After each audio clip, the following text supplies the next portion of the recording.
Britain, the United States, and Japan have all gone through periods of enormously rapid industrial growth, and many of them in the course of that have ended up leaving a legacy of pollution that they have subsequently needed to clean up. China has a different situation.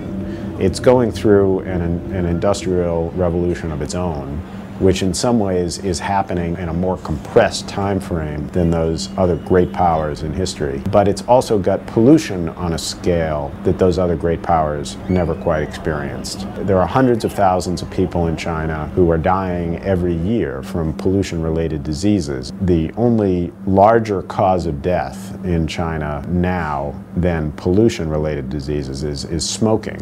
16 of the 25 most polluted cities in the world are in China. And in the area of water pollution, they're having problems in a lot of areas with people not having access to safe drinking water. That's leading to problems with health. Now you also have China confronting a situation where pollution is not purely a domestic issue, it's an international issue. China last year, at least according to one study, has become the largest emitter of carbon dioxide into the atmosphere, surpassing the United States.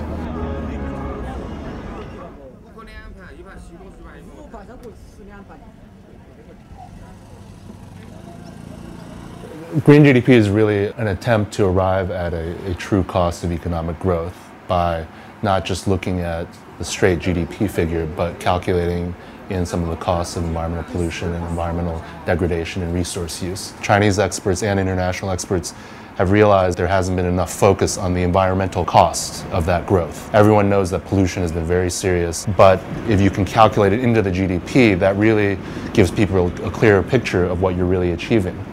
You know, if you actually have a lot of damage to your own environment and you're losing a lot of resources, are you really growing at the amount that you think you're growing?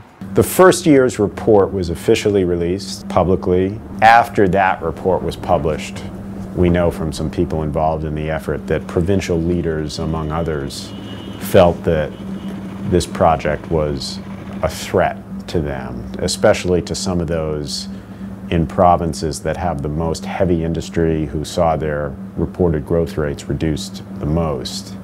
And a lot of them protested this effort. Officials in local areas, they're not going to like the idea of a green GDP, because if they continue to do what they're doing, the GDP figures will go down.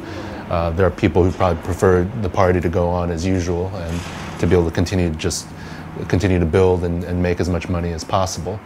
Right. And so those people have been resistant. You know, some people in the local governments have been resistant to green GDP.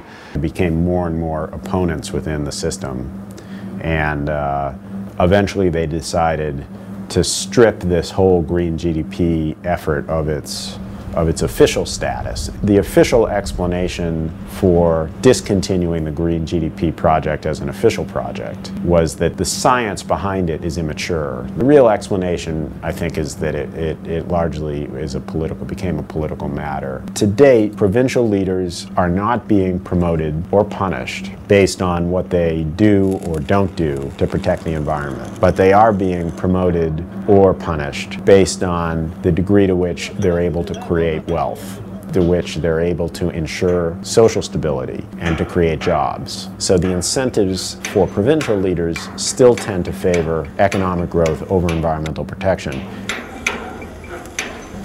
Economic growth is as close to China comes as having a state religion. One of the prices of the Deng Xiaoping era is that the party has in some ways really become fixated on economic growth. The whole authoritarian political system is geared toward producing not just high economic growth, but in some ways almost ever higher rates of economic growth. Right. The way China's government has been set up over the last 30 years, really GDP is king. If you can make the GDP grow in your area, that leads to promotions. It leads to obviously more taxes because the businesses are growing.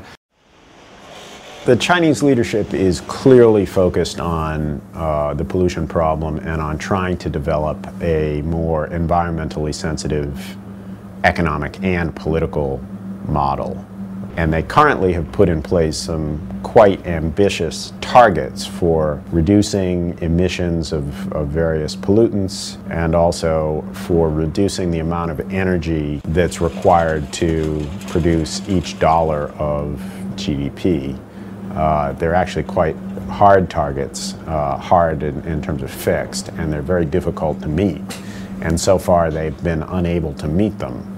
But the fact that they've adopted them and tried to sort of push them through is, I think, testament to the fact that they're serious.